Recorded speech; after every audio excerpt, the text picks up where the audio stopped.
Let me tell you about the day I realized I had wasted 10 years of my life. I was sitting across from my buddy Ryan at a bar, same bar we'd been going to since our early 30s cess. Same booth, same wings, same beers. We're both 47 at this point. Same age, grew up in the same part of Phoenix, went to the same state school, both landed decent corporate jobs out of college. Ryan looks at me and says, casual, no big deal. Hey, I think I'm gonna step back from work in about 3 years. I almost choked on my drink. 3 years? I thought, I'm going to be working until I'm 67 minimum, maybe longer. And that's when it hit me. Ryan and I had been running a race for the last 20 years, same starting line, same track, and somehow I had no idea he was lapping me. That moment, that's what today is about. Here's what nobody tells you about your 40s. Your 20s, you're broke, but you have time. Your 30s, you have a little money, but life is chaos. Kids, debt, career anxiety, you're just trying to survive. But your 40s are different. For the first time, a lot of people have both income and time. And that combination, it only shows up once. It's like being handed the most powerful investing window of your entire life. And most people, I was one of them, spend that window renovating their kitchen, upgrading their car, and booking trips to Cabo. Now here's where the math gets brutal, and I need you to really sit with this. If you invest just $500 a month starting at age 40, at an average 8% annual return, which is historically conservative for index funds, by 65, you're looking at roughly $475,000. Wait 5 years. Start at 45 instead, same $500, same rate. You end up with $295,000. That's $180,000 gone, not because of a bad investment, not because of a market crash, just because you waited. 5 years, $180,000, evaporated. And the scariest part? Most people don't even realize they made a choice. They think they'll get to it. Ryan got to it. I almost didn't. Let me paint the picture of what Ryan and I actually looked like from the outside, because this is where it gets uncomfortable. From the outside, I looked like I was winning. Nice house in Scottsdale. BMW in the driveway leased, but nobody knew that. My kids went to a great private school. Vacations every year. When my company had layoffs in 2019, I was one of the guys they kept. I felt untouchable. Ryan drove a 2017 Honda Accord with 80,000 miles on it. His house was fine, nothing flashy. He didn't post much on Instagram. He always seemed kind of low-key about money stuff.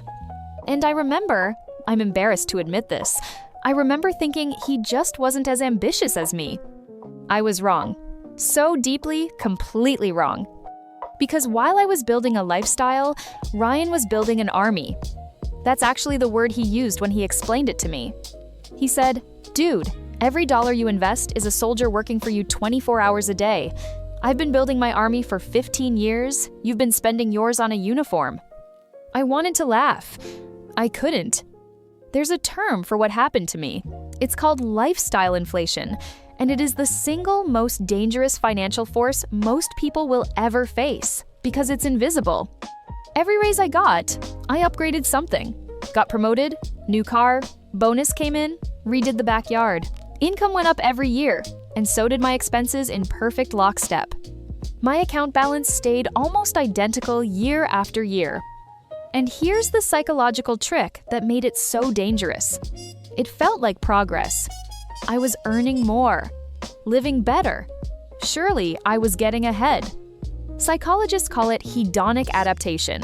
Your brain adjusts. Whatever you have becomes the new normal, and you need more just to feel the same. The bigger house stops feeling big. The nicer car stops feeling new. And you keep chasing that feeling not with your head, with your nervous system. I wasn't getting richer.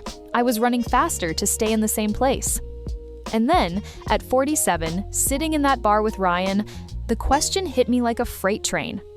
If I stopped working tomorrow, what happens? The mortgage, gone. The car payment, gone. The school tuition, gone.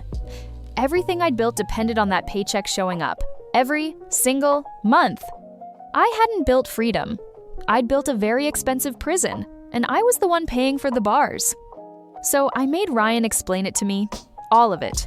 And when he did, I realized he hadn't done anything magical. He hadn't picked winning stocks or gotten lucky with crypto. He just asked a different question than I had been asking for 20 years. I asked, "How much do I make?" Ryan asked, "How much do I keep and what does it do while I sleep?" That's it.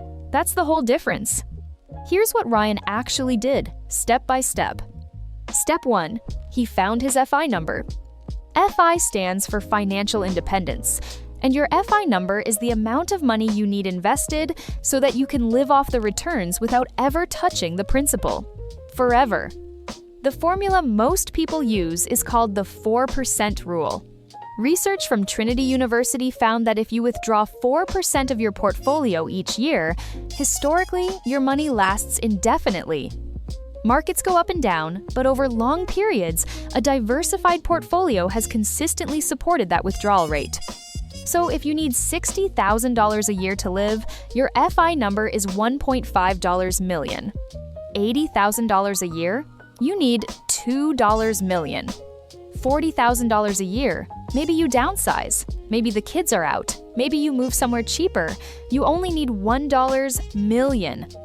Ryan had a number. He'd had one since his early 30 seconds. He knew exactly where the finish line was. I didn't have a finish line, I just had bills. Step 2, he maxed his retirement accounts. Every single year, no exceptions. 401k, maxed. IRA, maxed. And once he hit 50, he started using catch-up contributions. An extra $8,000 a year, the IRS lets people over 50 throw in on top of the regular limit. Most people don't even know this lever exists. I was putting in just enough to get the employer match, just enough to feel like I was doing something. Ryan called that leaving free money on the table and then asking why you're broke. He wasn't wrong. Step 3.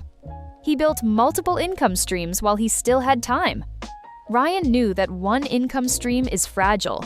One layoff, one health scare, one company restructuring, and everything built on that single stream collapses overnight.